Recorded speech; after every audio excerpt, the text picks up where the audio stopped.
What just? All right, we will go ahead and call the Becker City Council meeting of February 20th, 2024 to order. If you'll rise and join us for the pledge.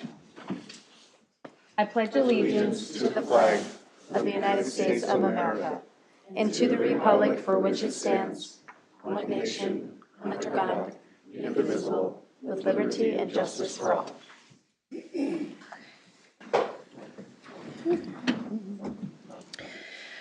All right, has council had the opportunity to review the meeting minutes from February 6th? Just the note that on the top of the page, it says January Yes, 16th. January 6th. It's okay, that's how they get them done so quickly. So I have a motion, do I have a second? Second. Motion from Rick, second from Robin. Any other discussion? Hearing none, those in favor can state aye. Aye. Opposed, carried. Any changes to this evening's agenda? Hearing none, I'll ask for a motion for the set agenda. Make a motion to approve the agenda as presented. I'll second. Motion from Robin, second from Becky. Those in favor can state aye. Aye. Opposed, carried. Guests and open forum. Anyone here for guests and open forum? Seeing no one, we'll move into committee reports. Personnel Committee, we met the 9th of February, and we reviewed and approved our finance director, Mark Ebensteiner, is the current president-elect for the executive board of the Minnesota Government Finance Officers Association. And he will be attending the National GFOA conference to support Minnesota's contingencies, so we approved his travel request for that. And then also we discussed, and this will come back later in the probably March, the union for the police department has requested a change due to conflicting language in one section to the other section. So we approved that they should match, and so that adjustment will come back here for approval. And that was it. It was a fast meeting.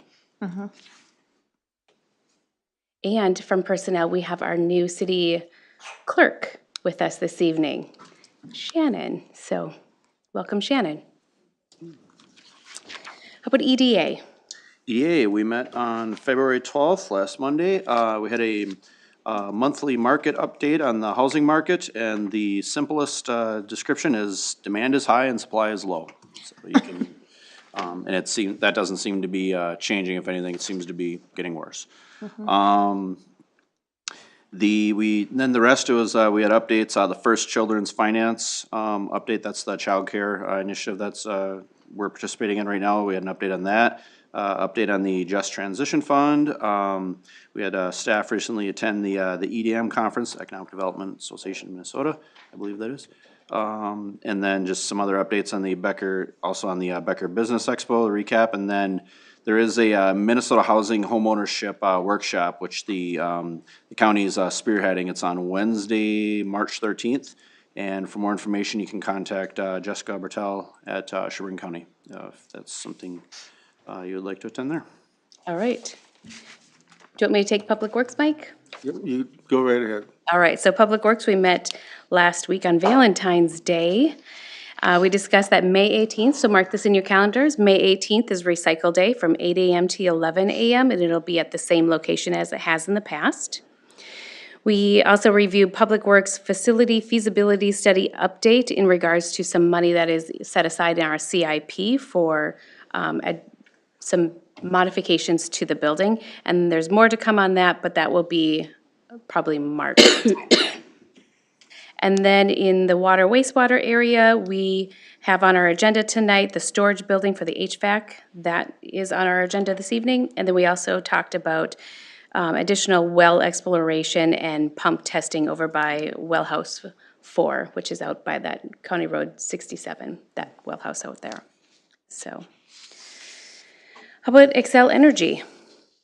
Excel, we met last Friday, and of course that was about a day and a half after the announcement of the Microsoft data centers, so we had a few questions about that. Not all information yet, it's still pretty fresh to everybody, but that was probably everything else was just updates from the entities that were going around the table. So mostly updating Excel on, city projects coming up for the year, and the county had a few things they're updating on. So mostly just sharing information, but of course that topic did come up. So. Any other committees that were missed? All right, if not, we'll move into board, committee, and consultant reports. Fourth quarter of 2023 financials. Mr. Ebensteiner. Great, thank you, Mayor and Council. Thanks for the opportunity to present. So just have a quick update on the fourth quarter results. We are in preliminary stage with the annual audit coming up March 11th, a little sooner this year, so we'll have some audited figures a little earlier as we roll into the budget cycle for 25. I know everyone's excited about talking about 25 already when we're wrapping up 23 and right in the middle of 24, or right in the beginning of 24. So information I'll go over tonight is really in regards to all of 23, so preliminary year-end figures. General fund side, as expected, tax collections at 100%. Intergovernmental revenues, largely driven by police aid, came in over budget expectations at $225,000, so a little higher aid than initially expected. And then other general fund revenues, really that building permit licensing, no surprise, but came in really strong on that revenue side. And then interest earnings from what was expected with those rates ticking up. We've seen some really good returns on that side. So even on the interest income, combined with gains on investments on some of those market adjustments, over budget by over $247,000. So some really good year-end results. On the expenditure side, general fund favorable, 96.8%, so slightly less than budgeted there. Significantly over budget, we've talked about this before, really on that building inspection side. We had hired that position partway into the year, so didn't make any budget adjustments, but had that permit revenue that came in strong to cover that position, in addition to the other portion that was budgeted. Preliminary results, we should see some increase in general fund balance that allow us to fulfill our fund balance policy needs of 60% of next year's expenditures. And then we'll also discuss the budget and finance, any additional excess, where we'll transfer that or hold that for future years. On the ADA fund side, largely tied to property tax revenues, so they're at 100%. And then interest earnings as well, so overall revenues at 115%, so that's some strong interest earning returns. And then on the expenditure side, favorable, 66%. There we see that underspending largely due to an unfilled staff position. Community center fund, portion of the community center revenues tied to property tax. Little less than half, so we did receive that. And then with user fees and other revenues, revenues came in at 115% of budget. Really seeing that rebound in membership numbers. On the expenditure side, as expected, they were at 107.5. So as we've had those additional members, additional programming, we also see that tick up on the expenditure side. So exciting there, and we'll continue to hopefully see those membership numbers strong. On the golf course fund, there, as a reminder, no property tax levy on the operating side for 23. Revenues came in strong, operations at 117%, and then 103% of budget on the food and beverage side. So total revenues, $3.139 million, which were 110% of budget. On the expenditure side, with those additional rounds, on the revenue side, expenditures were at 107% through December, with some final adjustments as we do have preliminary numbers so far. And golf, just to reiterate, returning both a positive income and cash flow from both the operation side and the food and beverage, which is really exciting to see.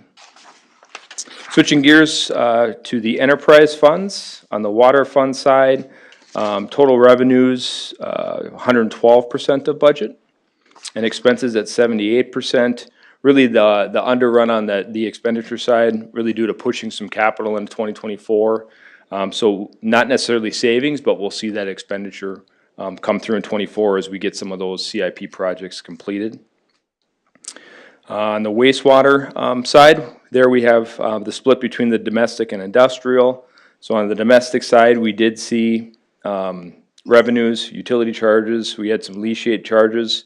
We had completed the Excel leachate study, so I had some revenues come in there. So strong at 111%. Expenses at 68%, very similar to water. There's about 716,000 of underspent CIP, which will roll into 2024, and Chris and his staff already have plans on how that will be spent. And on the industrial side, that finished up revenues at 105% of budget and expenditures at 81%. There, I think there's some ditch maintenance which we plan each year, but didn't complete in '23, so we'll continue to monitor that. Fire fund, as a reminder, that's a custodial fund, so we still have that on the books here for '23, and that'll transition in '24 as the JPA takes over that accounting work on that side. But just a quick update, revenues at 107% of budget, interest income coming in strong, and then the expenditures at 63%. So they did have minimal capital expenditures. I believe just availability of equipment led to some delay in there. So that 175,000 that was planned will roll into some of the reserves, and we'll see some of that going forward. So on the fire fund side, as opposed to me presenting that, we'll see more financial reports coming from fire, which we can then present to council and digest that information and review where the fire JPA is operating. Overall, citywide, big picture, 111% of planned revenues and 91% of planned expenditures. And then a little bit outside of just the budget numbers, just wanted to quickly update on Minnesota State Aid. So as a reminder, Randy Sabart with SEH had presented in the fourth quarter on MSAS. Now that the city is over 5,000 in population, we are eligible. So we went through the process of identifying the streets, the application process. We had initially estimated a little over 200,000 annually, and the actual numbers came back late January. Our allocation for 2024 will be 321,000 for construction and 13,000 for maintenance, so 334,000 annually. So exciting, a little bit higher than expected. It all depends on what the state allots for the program and then how it's divided between all the participating cities. So we'll continue to monitor that. We received the maintenance aid twice throughout the year, and then the construction aid will be placed in an account at the state level. And then when we have street projects that qualify, then we can draw from those funds in the future. So with that, Budget and Finance had reviewed, and I can answer any questions. On that aid, highway aid for construction, does that continue to build, or does it have to be used each year? Yeah, it's a combination. It continues to build. We can hold it in our account for a period of time. The state frowns a little that if you accrue too much, it kind of makes them think like you don't really need the aid, but there's an opportunity where we can save up some of that aid and then also borrow ahead on the aid. So when you have we get 334,000. If we were to do, say, in Edgewood that would cost multiple millions, we could save up a couple years and then borrow a couple years into the future. We can request to borrow ahead, and then we'd have sufficient funds to cover the project. So it's a combination of saving and then borrowing ahead if possible. But it really is there it's a nice complement to our current program. 1 year isn't gonna hurt you. Nope, 1 year isn't gonna hurt. So especially, may not necessarily pay for all of an improvement, but it'd be a nice contribution to a project in conjunction with some of the reserves that we have in place for our streets. Another tool in the toolbox. All right, thank you, Mark. Thank you. Authorize professional services agreement for wastewater treatment facility storage building with the HVAC. Mr. Lisson. Thank you, Mayor and Council. For you guys tonight to consider, I have the RCA and Resolution 2410 for the storage building HVAC upgrade, professional services agreement that would cover design work and bidding services for that project. So to give you a little background, so include in your packet an overhead of the wastewater facility, just so if you guys don't remember or haven't been out there for a while, you kind of see what building I'm talking about. There's 2 units on that, the Mammoth unit and then a heating and makeup air unit on the RDP office space. They both are to the end of their life. We need to replace those. As we kind of started the process similar to what we've done on other buildings. And, okay, here's what the unit is. We can engage contractors to get bids, and then we can just bring it to council without including engineering because it's kind of the same thing. Problems we ran in here is that that space has changed. That space was originally a biosolids processing space. When that RDP system was decommissioned and we got rid of it, we started storing vehicles in there. We're using it for shop and things. So we've changed the use of the space. And what we ran into when trying to engage contractors directly was, this is different than what you talked about before. How big do you need it to be? Seems like it could be smaller than what you're telling, what this is, what do you want to do? And so we had difficulty. We got, of the 3 people that we engaged, we had 2 bids that were very different from each other because they each had kind of a different idea of what they would do. And we had one contractor that said they wouldn't bid on the project because there was too many questions that we couldn't answer. So as we were meeting those roadblocks, we worked with HR Green last year in 2023, had them look at the space, kind of express to them the issues we were running into, and, could they assess it and help us figure out what the next best step forward would be with addressing the Mammoth that need to be replaced and the space in general now that had different use. So through that process, that included their report in here so you could see what they came up with as far as what needed to be done to that space to bring it into compliance for its current use. And the next step in the process is the professional service agreement, so we can get them to draw up plans and specifications that outline what the current need is, so we can take that out and get bids from contractors that are comparable and that they don't have questions that we can't answer. We did talk about this with Public Works Committee. The committee said it could come to council for consideration. We do have money budgeted in our CIP for the replacement of that Mammoth unit. We'll probably see some savings because the current unit replacement will probably be smaller than what the Mammoth is because it's a change in how many exchanges of air have to occur in that building. So first step though is get the plans, get that part of it there, and then we can bring that back to council for consideration and go from there.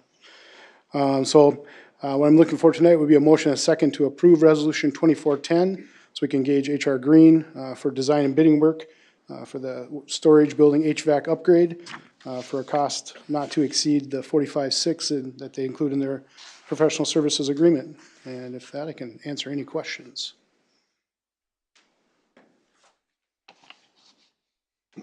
I make a motion, we approve resolution 2410, on a service agreement with HR Green. Second. Motion from Mike, second from Rick. Any other discussion? Hearing none, those in favor can state aye. Aye. Opposed? Carried. Thank you. Consent agenda, Mr. LaRude. Mayor Bertram, city council members, items for tonight's, approval on tonight's consent agenda include adopting resolution 24-09, approving the XL Energy Long Duration Energy Storage System Environmental Assessment, and adopting resolution 24-11, approving additional stop signs on Birdie Lane. And with that, I will stand for any questions.